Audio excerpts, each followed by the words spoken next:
What happened in your approach, you know, in your sense of being a filmmaker?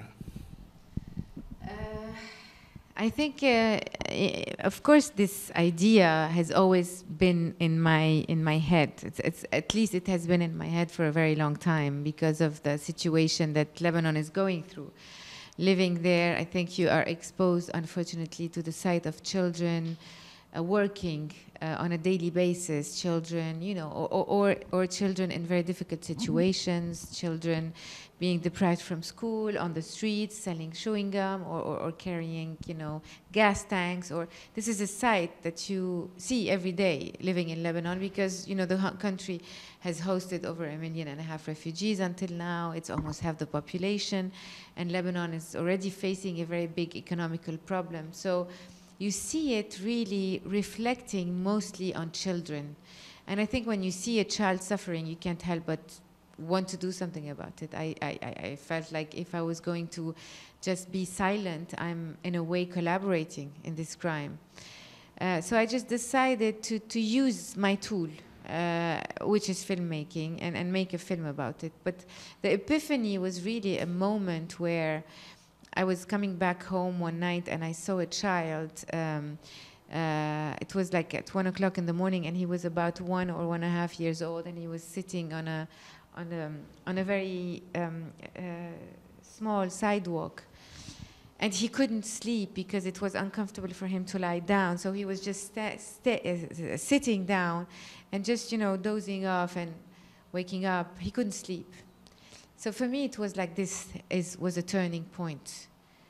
We have come to a point where humanity has deprived children from even their most basic rights. And in this case, it was his right to just close his eyes and sleep. In which way, in your opinion, movies can change this approach? Maybe giving eyes and a look to a single children, not just many children or children with no name.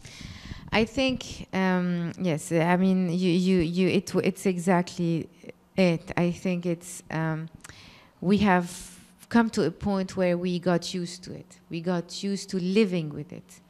We got used to just thinking that this is not our problem. This is somebody else's problem, because maybe, you know, you think about it in a more abstract way when you're thinking about it in figures and numbers and hearing about it in the news. Cinema can actually humanize a problem. It can actually really put a face on a certain struggle. And in this case, you can't help but be involved in a child's struggle in life.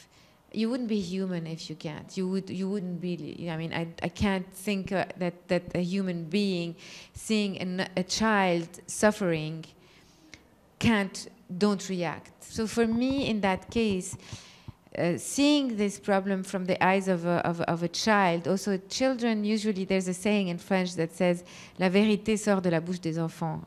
Truth comes out of the mouth of children. And it's really true. I mean, for me, it was important to see the world from this child's perspective, because they're not altered by society's codes or by society's hypocrisy. They see it, they really see what needs to be done. Yeah. And so it was important for me to do it this way this time. The whole process was an instinctive process. It was a mother's, I think, point of view. I think it's my motherhood that drew the line between what can be said, what cannot be said, what can be done, what cannot be done, how to tackle it, how to work with it. It doesn't mean that another person who's not a mother cannot do this, cannot make a film, but it would have, she or he would have made the film maybe differently, from a different perspective. I think the fact that I was also going through the same thing in my life. My daughter was exactly the same age as Jonas, who is actually a girl in real life. Her name is Treasure. She was exactly the same age. I was also breastfeeding her the way Rahil was breastfeeding her child.